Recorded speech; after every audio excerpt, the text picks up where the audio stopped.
Cara mudah menghitung zakat perdagangan, ini gimana? Saya mengutip dalam kitab Al-Amwal karya Abu Ubaid, halaman 527.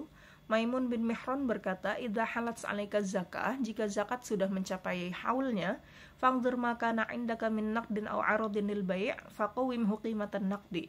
Maka hitunglah uang dagangan yang kamu miliki, juga barang dagangan yang dimiliki, kemudian barangnya itu diuangkan. Jadi yang dihitung itu adalah barang dagangannya, bukan barang yang menunjang untuk perdagangan. Kayak misal dagang sembako tapi punya mesin kasir, misalkan punya AC, punya mobil buat antar barang misalkan. Nah, yang dihitung itu hanya barang dagangannya, yaitu sembakonya itu.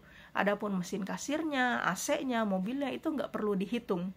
Juga uang yang ada itu maksudnya adalah uang dagangan yang dimiliki. Kalau misalkan uangnya itu udah kepake buat kebutuhan sehari-hari, uangnya udah kepake buat bayar sekolah anak misalkan, itu udah nggak perlu dihitung.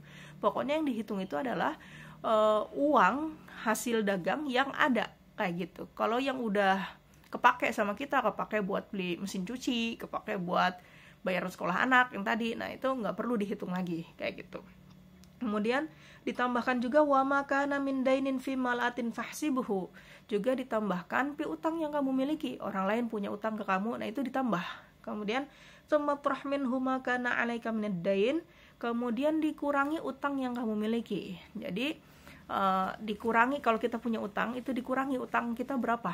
Nah, kayak gitu. Cuman maksud utang di sini adalah utang yang memang harus kita bayarkan ketika jatuh temponya itu, pas ketika kita ngeluarin zakat itu. Bukan kayak gini, karena kan banyak perusahaan itu memang banyak utangnya, perusahaan besar-besar itu banyak utangnya. Emang ngutang ke bank misalkan 500 miliar itu diangsur selama 10 tahun.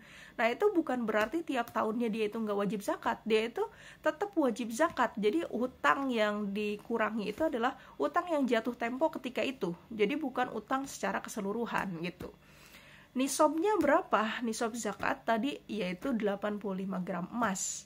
Kalau misalkan harga emas di tahun depan misalkan 2 juta, berarti tinggal 2 juta kali 85 gram, yaitu 170 juta.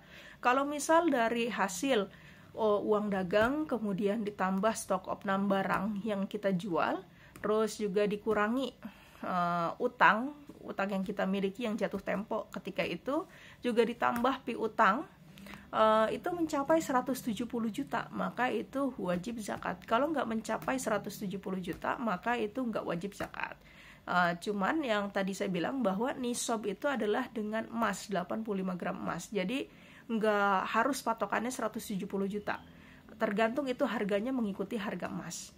Dari 85 gram emas itu, kalau misalkan tadi harganya emas itu 2 juta, berarti 170 juta. Yang dikeluarkan zakatnya berapa? Yaitu 2,5%-nya. 2,5% dari 170 juta adalah 4.250.000. Maka yang wajib kita keluarkan untuk zakatnya yaitu 4.250.000. Tapi kalau misalkan pas dihitung-hitung sesuai yang tadi itu nggak mencapai 170 juta misalkan di tahun depan itu, ini baru nyampainya itu 100 juta misalkan, sedangkan harga emas tadi 2 juta, jadi nisabnya itu pasti 170 juta. Maka kalau kayak gitu dia nggak wajib zakat, kayak gitu. Tapi kalau misalkan tahun depan harga emas itu misalkan harga emas turun, segramnya itu cuma 1 juta, jadi berarti kalau kayak gitu nisab emas itu 85 juta. Nah, kamu punya penghasilan tadi semua itu dihitung cuma 100 juta, berarti kalau gitu tetap wajib zakat.